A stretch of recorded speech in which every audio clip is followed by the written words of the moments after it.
Alright, in this clip we're going to teach you how to determine your proper tire inflation as per the manufacturer, and as well as how to properly inflate your tires.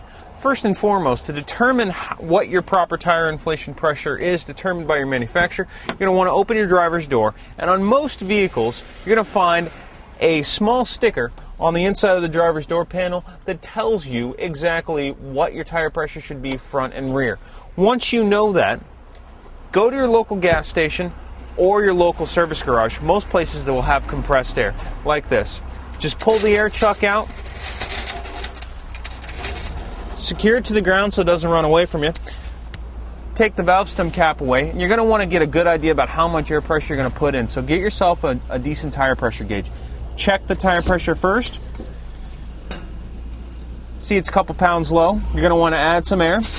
Just secure the nozzle on, and you'll also notice that this air chuck has a tire pressure gauge built into it.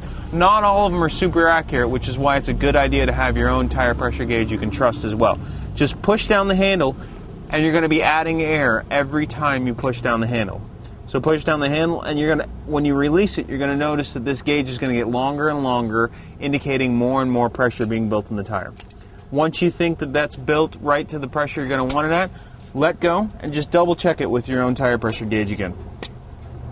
Looks like we're spot on.